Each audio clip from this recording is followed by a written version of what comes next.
à Bagnols-sur-Cèze à ouvrir un magasin de sport en 1980 avec 2 salariés. Et vous allez voir que mon parcours a beaucoup évolué. Et il revient aujourd'hui à Bagnols-sur-Cèze encore, plus précisément pour une PME et une entreprise beaucoup plus grosse. Voilà. Donc, depuis 15 ans, j'ai dirigé plusieurs entreprises de grandeur très différentes. Dans la distribution, la franchise, les centrales d'achat et à l'international. J'ai débuté ma carrière professionnelle, je vous l'ai dit, à Bagnols-sur-Cèze il y a bien longtemps, malheureusement. Simplement avec 2 salariés, un magasin, je sortais de l'école, j'ai passé un bac à l'époque, un bac B ici, aux Eyrieux. Et après, j'ai pas vraiment profité des années suivantes et je me suis très vite arrêté. Donc je suis autodidacte pratiquement. J'ai démarré à Bagnols-sur-Cèze et aujourd'hui, je dirige une PME à Bagnols-sur-Cèze dans sa région avec 5 points de vente, sport de mine notamment, et de boutiques et de magasins de déstockage aussi. 14 millions d'euros de chiffre d'affaires et 65 salariés. Mais depuis mes débuts professionnels, j'ai fait beaucoup de choses. J'ai dirigé Sport 2000 France, j'ai été PDG de Sport 2000 France, une société de franchise, avec 280 magasins en plaine, 220 magasins en montagne, 700 millions d'euros de chiffre d'affaires et 200 salariés. Je l'ai fait de 1998 à 2012. J'ai été aussi, jusqu'à l'année dernière, président de Sport 2000 International. C'est une société qui regroupe 24 pays à l'enseigne de Sport 2000, qui se situe à Francfort et à Zurich, et qui est la centrale d'achat du groupe Sport 2000, et qui est aussi la société marketing, tout ce qui est au niveau des enseignes, merchandising et surtout concept de magasin. Donc cette franchise a 4000 points de vente en Europe, et elle fait 5 milliards d'euros de chiffre d'affaires. Alors j'étais président de la... J'ai pas président de tous ces magasins, j'étais président de la franchise, donc de l'enseigne en elle-même.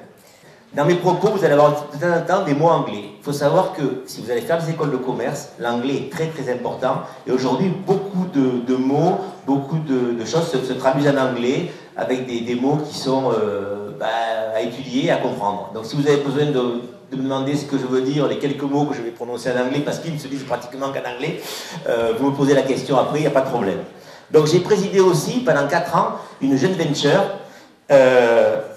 avec Sport 2000 et GoSport à Genève, où on était la centrale d'achat des 2 groupes réunis qui négociaient pour le compte des 2 groupes aux fabricants, Nike, Adidas, tous ces fabricants-là. Voilà. J'ai fait ça aussi pendant 4 ans. Et dans mon champ d'action, j'ai beaucoup connu de choses, j'ai beaucoup d'expérience. J'ai présidé des boîtes avec des fonds d'investissement, fonds de pension plus précisément, je ne sais pas si ça vous dit quelque chose, comme actionnaire. J'ai participé à des LBO. J'ai porté un projet d'abonnement de franchise en Italie, Sport 2000 toujours. Et donc, à travers toutes ces expériences, j'ai travaillé et managé des collaborateurs et des équipes avec des cursus scolaires très différents. Donc, j'ai à la fois travaillé avec des autodidactes, des vendeurs, des salariés qui sont dans les magasins. J'ai travaillé avec des gens qui avaient un bac plus 2, BTS notamment. J'ai travaillé avec des gens qui ont un bac plus 5, voire bac plus 8 aussi, selon où j'étais, ce que je faisais. Cette expérience transversale va me permettre de témoigner pour vous des différents cursus rencontrés selon les dimensions, la localisation et le développement des entreprises françaises et internationales. Alors, cette année, j'ai un peu changé mon intervention. Je pense que la crise a beaucoup changé les choses. Je suis venu il y a 4 ans. Depuis 4 ans, les choses ont beaucoup évolué. Et notamment dans la formation et dans les futurs métiers que vous allez faire et dans l'enseignement que vous allez avoir. Donc j'ai centré mon intervention beaucoup sur ça, et je vais vous dire, à mon point de vue, ce qu'il faut faire, ce qu'il faut être, comment il faut se motiver, et ce qu'il faut aller chercher pour réussir dans le commerce et dans les écoles que vous allez fréquenter les uns les autres. Alors j'ai séparé en 2 le cycle court du cycle long. Je crois que c'est pareil, dans l'autre salle, dans la journée. Alors cycle court, c'est surtout du BTS. Ces étudiants, alors c'est très important ce que je vais vous dire pour les BTS, parce que moi je le vis tous les jours avec des stagiaires, avec des alternances de gens qui ne veulent pas faire des études trop longues et qui veulent rentrer très vite dans la vie active. Et les 2 années de BTS et de stage en entreprise sont très très importants si vous voulez trouver rapidement un travail. Sinon, vous resterez sur le carreau. C'est très important. Cycle court, il faut capitaliser très vite sur sa capacité à bien comprendre les métiers qu'on veut faire et à être motivé et très engagé dans ce qu'on veut faire. Donc la principale chose, c'est qu'il faut que se tourne vers les PME. C'est des PME qui accueillent les BTS en général. Les PME, c'est des sociétés comme je gère à Bagnoles, avec 70 salariés, 4-5 points de vente. Il y a des plus petites, il y en a des plus grandes, mais c'est la moyenne des PME. Et là, vous avez votre mot à dire. Vous pouvez, si vous êtes compétent, si vous êtes motivé, évoluer dans la société. C'est très important. Après, il y a d'autres cursus possibles, mais la principale cursus des BTS, c'est quand même les PME en France. Vous devez être très attentif et très exigeant sur les stages en entreprise, je vous l'ai déjà dit. Vous devez choisir des stages dans des métiers et des boîtes qui vous plaisent.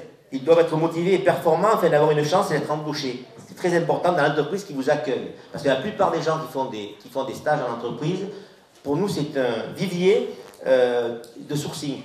Si on a des bons stagiaires, si on a des bons contrats d'alternance, il est probable que s'il y a une place à la sortie dans l'entreprise, on prenne ces gens-là. C'est une formation très forte pour nous dans les PME, chefs d'entreprise. Dites-vous-le. Donc si dans ces boîtes-là, vous êtes performant, compétent, curieux, et vous avez vraiment envie de faire ce métier, vous avez plus de chances de trouver votre travail dans ces boîtes-là que sinon. Ok, ça c'est très important.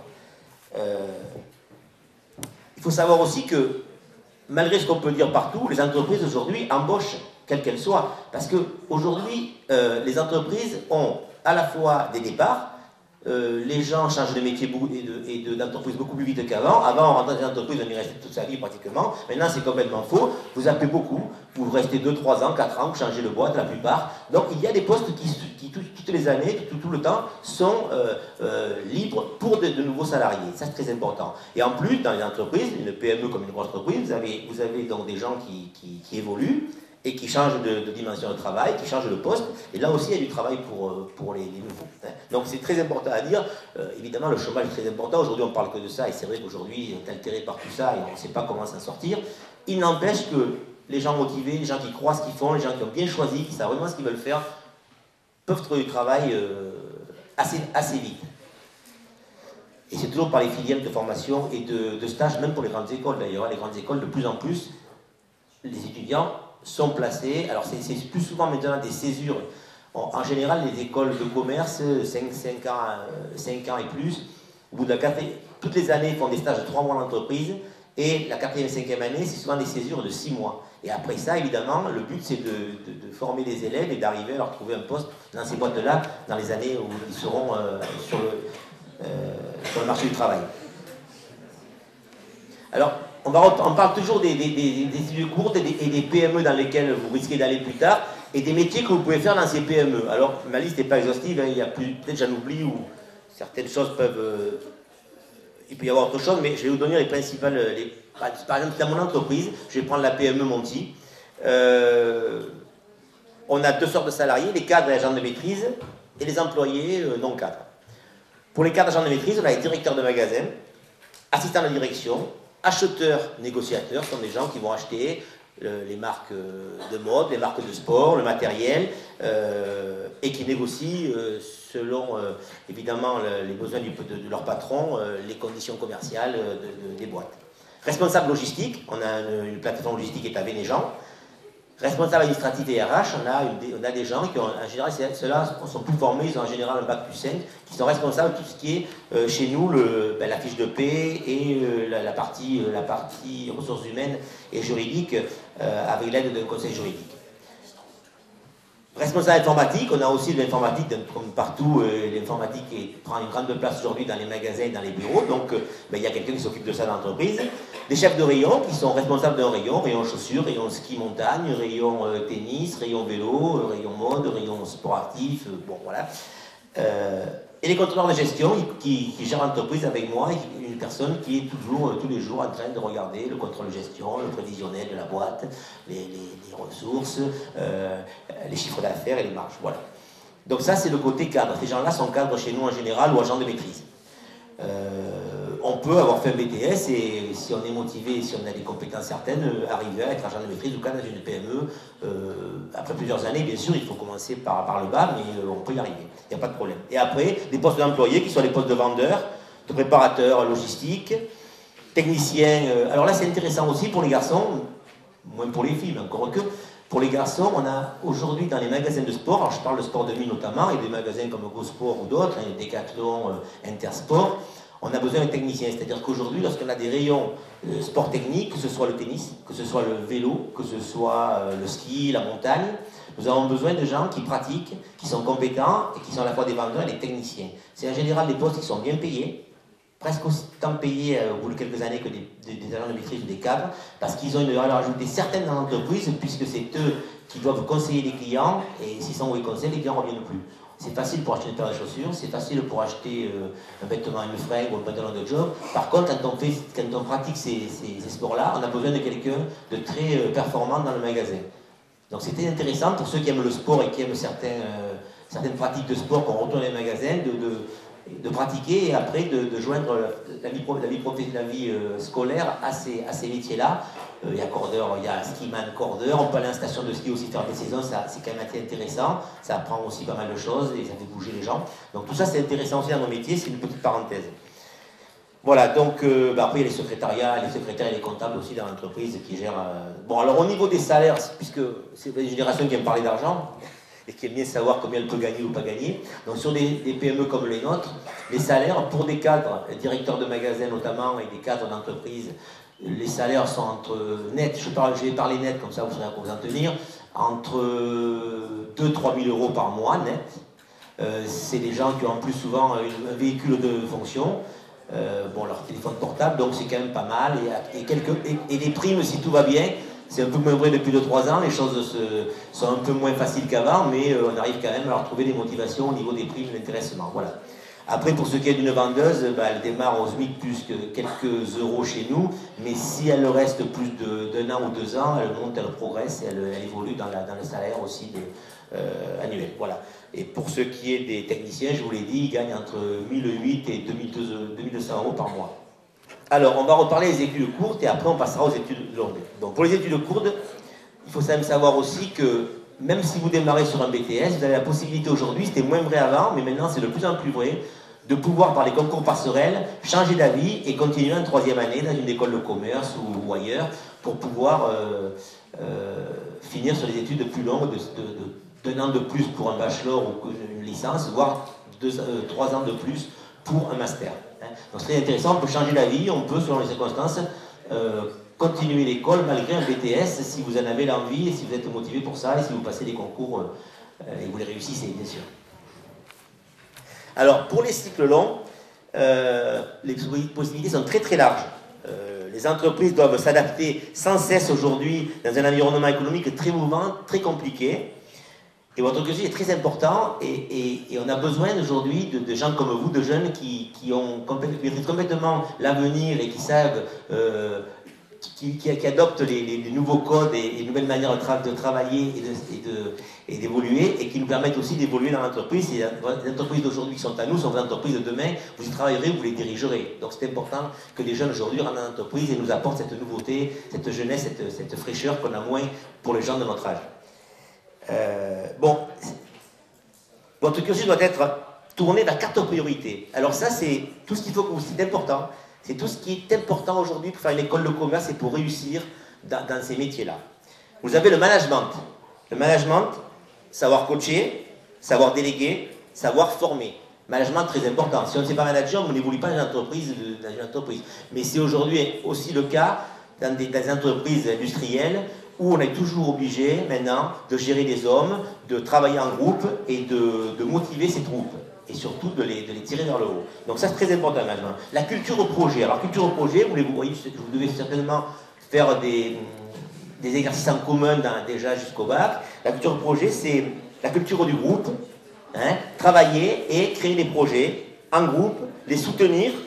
C'est du brainstorming aussi, et c'est aussi là se révéler comme leader du groupe et arriver justement très tôt à être manager et à être le meneur des équipes. Ça c'est très important. La culture numérique, alors ça vous l'avez plus ou moins, mais parfois elle n'est peut-être pas assez bien reconnue. La culture numérique, c'est Internet et le web. La culture numérique, ça fait partie des gros enjeux de demain, et les gens ne pourront pas évoluer dans nos métiers, quels qu'ils soient, s'ils n'ont pas une culture numérique. Très important. Et la 4e, importante aussi, l'international. L'international parce que dans toutes les écoles aujourd'hui, on vous fait faire les stages à l'étranger, il faut que vous connaissiez l'Europe, le monde, les autres continents. Il y a des passerelles, il y a des ponts, il y a des organisations qui s'associent pour que les étudiants de tous les pays puissent partir à l'étranger, apprendre notamment l'anglais, c'est la première chose, mais pas que. Après, quand on est anglais, c'est pas suffisant. Il faut savoir qu'avant, on disait, oh, ben, tu vas faire une école internationale, tu vas apprendre l'anglais, tu t'en sortiras. Mais c'est pas vrai, l'anglais ne suffit plus. Il faut connaître les peuples, il faut connaître les mentalités, l'état d'esprit des pays où on va travailler. Parce que si demain, vous êtes négociateur d'une Français dans une boîte française, que vous allez en Asie, et que vous n'avez pas appris à comprendre ce pays, comment raisonnent les gens, comment ils évoluent, comment... Alors il y a une anecdote facile en Chine. En Chine, quand vous allez négocier, les acheteurs des groupes comme Nike, Adidas, comme Sport 2000 et tout, vont en Chine pour du sourcing, pour acheter des vêtements pas chers. Vous les avez aussi dans les grandes surfaces. Bon, beaucoup en Chine, ailleurs aussi beaucoup en Chine. Les Chinois sont très accueillants. Et quand vous travaillez avec eux, le soir, ils vous amènent au restaurant. Et il faut que vous souliez la gueule. Sinon, ils ne sont pas contents. Ça finit toujours par une... Non mais c'est dingue. Et j'ai mon neveu...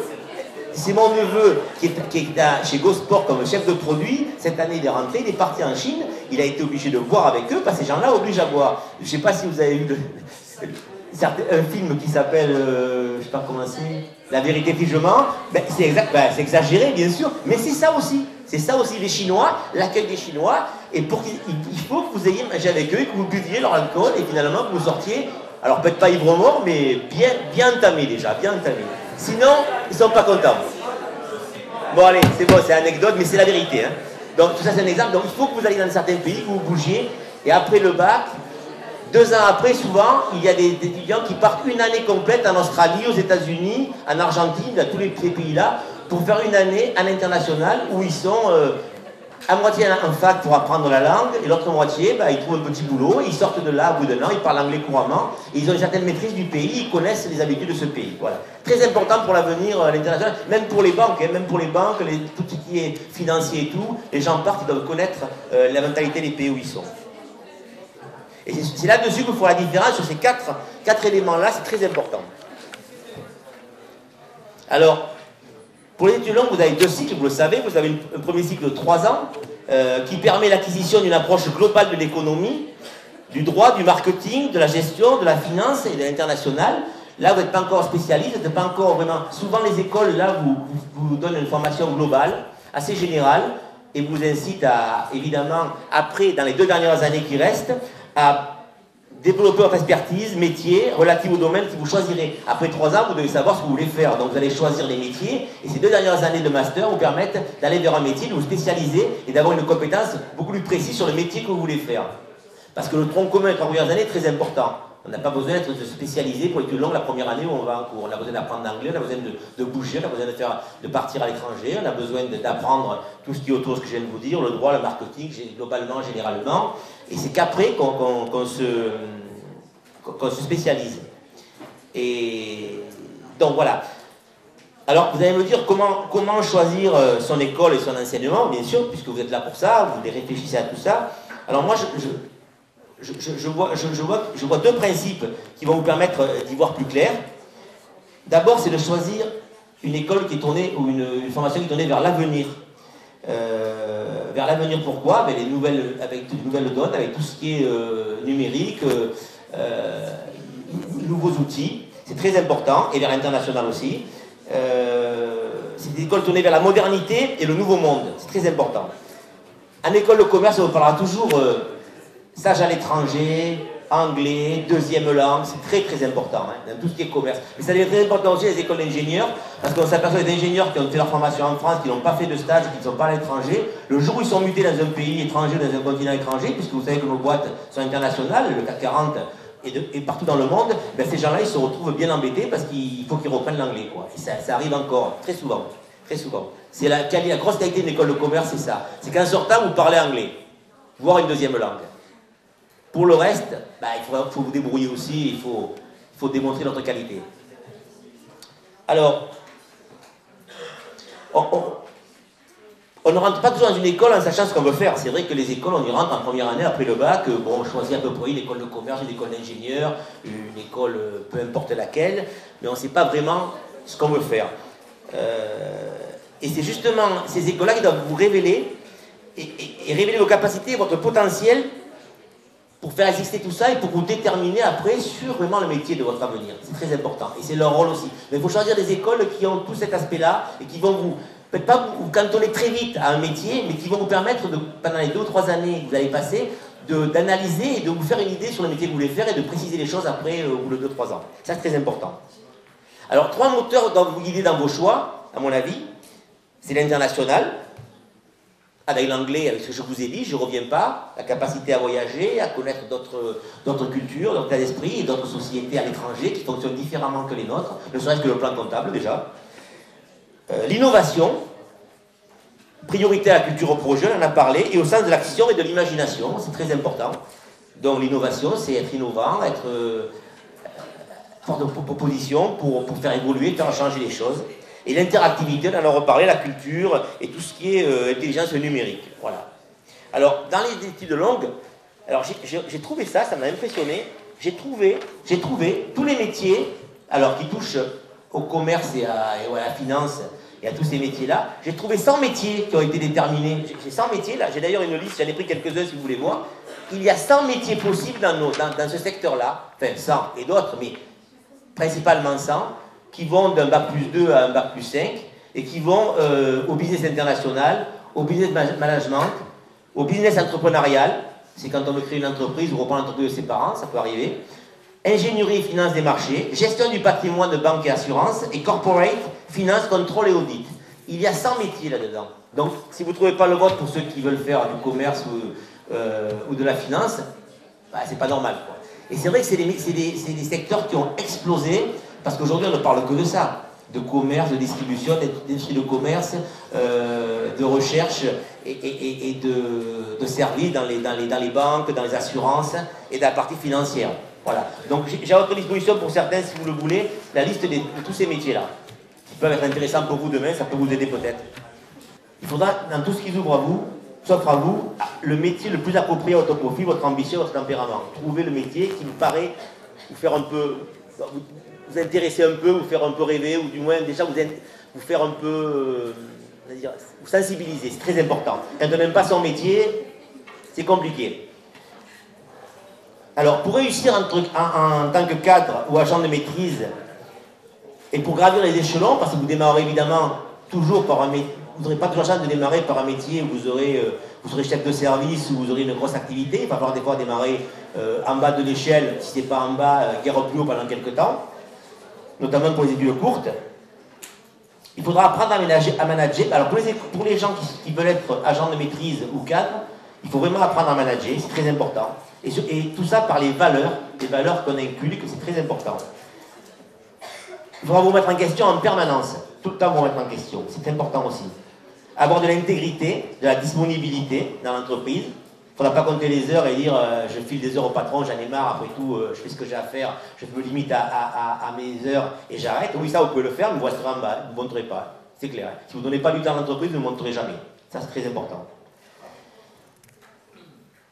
Alors, une compétence transversale, c'est-à-dire toucher une compétence, ça veut dire maîtriser, pas maîtriser, mais connaître à peu près toute la transversalité d'une entreprise pour pouvoir changer de poste d'une façon ou d'une autre, s'intéresser un peu à tout dans l'entreprise et pas se cantonner à ce qu'on fait tous les matins devant son pupitre ou devant son ordinateur. Et surtout, ça c'est le plus en plus important, c'est accepter la formation continue. Quand vous sortirez de l'école, quand vous serez sur le marché du travail, si vous trouvez un emploi, il faudra que vous soyez toujours en formation continue. Il faudra évoluer pour remettre en question. La formation continue elle vous permet de garder le niveau que vous avez, voire l'améliorer et de gravir les échelons. Et possible, pourquoi pas, changer de service, changer de secteur, parce que vous apprenez en dehors de votre métier, de votre métier, de votre métier, de vos compétences, autre chose. C'est très important. Alors, pour réussir, là on tape un peu plus haut, pour réussir comme dirigeant d'entreprise, chef d'entreprise, il faudra encore d'autres valeurs, les mêmes, mais d'autres valeurs encore plus importantes. C'est être exemplaire, c'est faire le sacrifice de soi, encore plus. C'est faire des choix, donc parfois les gens qui deviennent chef d'entreprise ou cadre supérieur passent pendant les années, les premières années notamment, et même après, leur temps au boulot, c'est vrai, il faut aimer ça. Ils font 70 heures par semaine, on n'est pas aux 35 heures, on est au double. Voilà, ça c'est très important, et si vous ne voulez pas faire ça, c'est pas la peine d'essayer, il vaut mieux vous contenter d'un métier plus simple. Il faut avoir de l'abnégation, beaucoup d'abnégation, c'est important. Le goût du risque, chef d'entreprise c'est normal, et puis il faut apprendre à gérer sa pression, parce que quand on dirige une boîte, qu'on soit directeur général, directeur adjoint ou gros chef de service, on a une pression énorme. Alors à votre âge, vous l'avez aussi pour d'autres raisons, mais là elle est vraiment énorme et il y a parfois des pressions qui sont difficiles à supporter, mais il faut avoir le caractère pour le faire et s'entraîner à le faire. Voilà. Donc, vous allez me dire, mais vous entrepreneurs, comment pouvez-vous nous aider? Qu'est-ce que vous pouvez faire pour nous pour que justement demain on réussisse ces cursus et qu'on ait notre métier et un métier qui nous plaise? Alors, il faut dire qu'on n'est pas la même génération que vous. Vous êtes né avec Internet, vous avez un profil qui déstabilise souvent les entreprises. Les sociologues vous appellent la génération des Y et les 4 I. C'est vrai que par rapport à nous, vous avez vécu autre chose, vous êtes une génération différente. Alors les 4 I, c'est quoi? Vous êtes individualiste, vous êtes interconnecté, vous êtes impatient et vous êtes inventif. Mais par contre, les entreprises locales, notamment les patrons de PME, qui sont souvent dans leur monde, dans leur région, dans leur localité, et qui n'ont pas toujours possibilité de comprendre tout ça ou de s'ouvrir à tout ça, ont du mal des fois à recruter et à fidéliser les jeunes. C'est très important et c'est vrai que ça arrive souvent que les jeunes ne restent pas dans des boîtes parce que la culture ne leur plaît pas, l'ambiance ne leur plaît pas, ils sont déçus par pas mal de choses et ils n'arrivent pas à s'adapter à ces méthodes-là. Les méthodes de management traditionnelles ne fonctionnent plus dans certaines boîtes et ça se voit de plus en plus. Avant, nous, nos valeurs étaient différentes des vôtres. Nous, c'était l'autorité, c'était la hiérarchie, c'était le statut social. Et aujourd'hui, tout ça explose au profit de nouvelles valeurs que vous avez, qui sont l'épanouissement personnel, qui sont le schéma de carrière. Vous voulez très vite, vous êtes vachement pressé, vous voulez presque, quand on arrive à une boîte, on vous dit dans les 5 ans ce qui vous arrivera et vous allez arriver, ce qui n'est pas possible. Donc vous êtes très pressé et vous avez donc ce schéma de carrière, vous aimeriez qu'on vous explique où vous allez aller. Et puis l'argent aussi, parce qu'à notre époque, on était moins lié à l'argent que vous. Aujourd'hui, la société de consommation vous a rendu assez tourné vers ça. Vous avez besoin d'argent très vite, donc vous avez besoin de gagner un peu plus d'argent, vous voulez très vite progresser, en oubliant souvent que vous n'avez pas le niveau pour le faire, vous êtes déçu parce que des fois, vous restez 3-4 ans dans une boîte où vous n'avez pas beaucoup progressé. Mais du jour au lendemain, une opportunité peut vous progresser très vite après. Il faut être patient. Il faut pour autant juger si la boîte vous respecte et si vraiment il y a de l'avenir dans cette boîte. Il ne faut pas hésiter à changer de boîte si vous voyez qu'au bout de 3 ans, vous n'avez pas progressé. 3-4 ans. Sauf si ça vous contente, ça peut arriver aussi. Alors ça, nous devons intégrer notre management en tant que chef d'entreprise, nous devons intégrer votre mentalité, votre esprit, votre nouvelle culture, si on veut s'entendre avec vous. Mais il faut faire les efforts ensemble, on ne peut pas les faire seul et vous seul. Donc vous devez nous aider et vous devez être interrogatif, être source de propositions et pas vous gêner pour aller voir. Alors c'est rigolo parce que nos générations à nous, le salarié, il n'allait jamais voir le patron. En général, il fallait qu'il passe par d'autres, par son chef, par son surchef. Il n'osait pas y aller et il n'avait pas. Vous les jeunes, vous embêtez pas. Hein. Si vous avez son portable, le patron, vous l'appelez. Hein. Dans une PME, il n'y a pas de problème. Et puis vous allez directement aller voir l'essentiel, la source. Vous êtes direct, vous allez voir souvent les personnes qui sont haut placées, qui peuvent vous apporter des réponses à vos questions ou des solutions. Vous ne vous embarrassez pas de la hiérarchie. D'ailleurs, ça perturbe beaucoup les intermédiaires. Parce qu'ils se retrouvent où l'employé, le jeune, qui est dans une boîte, va directement aller solliciter le patron, voire le second ou le troisième, sans passer par lui. Et ça pose des problèmes des fois de management parce que ça ne leur plaît pas beaucoup. Néanmoins, c'est comme ça, vous le faites, et bon, voilà, c'est votre façon de faire. Vous êtes là-dessus, vous êtes assez cool et ça ne vous pose pas de problème. Donc il faut qu'on accepte aussi ça. Il faut qu'on soit, pour vous, qu'on ne vous rejette pas et qu'on ne vous dise pas, allez passer par votre chef de service, on essaie de vous rencontrer et on trouve des solutions pour que tout le monde s'y retrouve. Alors après, je pense que nous, dirigeants, il faut qu'on passe plus de temps avec vous. De toute façon, vous faites des études courtes avec des stages ou les alternances, hein, ou des études longues en stage dès la première année. Les écoles de commerce aujourd'hui, pour la plupart, en fin de première année, vous allez faire 3 mois à l'étranger. C'est nouveau, avant c'était plutôt en deuxième année. De suite, on vous envoie à l'étranger ou dans une boîte française l'année d'après, et vous faites des stages de 3-4 mois, les 2 premières années, voire 3 années, dans les entreprises toutes les années. 3 mois, ça va en général, c'est de mai à juillet. Vous avez 1 mois de moins de congé, mais vous commencez fin septembre, vous avez quand même 2 mois derrière. Donc c'est comme ça. Pour les BTS, c'est des stages en entreprise aussi. Et il est vrai que, et moi le premier, j'essaie de faire attention, mais souvent les stagiaires d'école de commerce ou de BTS ont affaire à un tuteur, qui est ou un chef de rayon, ou un directeur de magasin, mais on peut accéder aux directions des groupes et des PME. Et c'est vrai que, il est très... Alors je vous le dis, faites-le. Alors, ceux qui sont motivés, ceux qui viennent dans les stages pour rien faire et simplement vivre la vie cool, bon, ça ne sert pas à grand chose parce que le chef d'entreprise, il n'a pas le temps à perdre avec vous. Pour ceux qui sont intéressés par les métiers qu'il y a autour de ça, vous êtes intéressés par la boîte dans laquelle ils sont, ce qu'ils veulent évoluer, demandez à voir, alors si ce n'est pas le patron, une des têtes de l'entreprise, du comité de direction, qui décide, un décideur. Et passez un moment avec lui, où vous allez lui poser des questions, où il va vous expliquer comment fonctionne l'entreprise, parce que vous ne le verrez pas dans les rayons des magasins ou dans les entreprises de services. Souvent, vous avez affaire à un tuteur et ça s'arrête là. Et le premier, j'ai des gens ici qui sont en stage chez moi, ils ne m'ont jamais demandé l'entretien, et moi-même, je ne leur ai pas demandé. Et ce que je vais faire évoluer, moi, je vais faire évoluer ça dans l'entreprise, mais je conseille aussi aux écoles à bien voir, à bien gérer ça avec le chef d'entreprise, pour que les élèves les plus motivés, ceux qui sont vraiment intéressés par ce qu'ils font, aient accès à un entretien, au moins dans le stage, voire plusieurs, avec, ça dure 6 mois notamment, départ, sortie, au milieu, pour savoir, pour qu'ils comprennent bien l'entreprise et qu'on le coach par rapport à tout ça. Je pense que c'est très important. Ça se fait très peu. Alors on doit aussi, je l'ai dit, communiquer avec l'école pour ces choses-là, parce que je pense que les élèves sont souvent en stage, voués un peu à l'abandon, et puis vous êtes à la merci d'un bon tuteur ou d'un mauvais tuteur, d'un tuteur qui a plus de soucis, qui ne s'occupe pas de vous, moins de soucis, qui s'en occupe mieux, qui à un moment où vous arrivez, pas que ça à faire, et voilà. Et donc vous vous retrouvez avec des vendeuses, ou des nouveaux arrivants, et vous n'avez pas toujours capacité à comprendre tout ce qui se passe dans l'entreprise. Voilà. Et moi, je pense qu'il faudrait même un suivi d'excellence pour certains élèves qui sont motivés, qui le demandent. Notamment à l'école de commerce, c'est déjà un peu le cas. Mais on ne va pas au BTS, il faudrait même le faire au BTS, je pense. Voilà.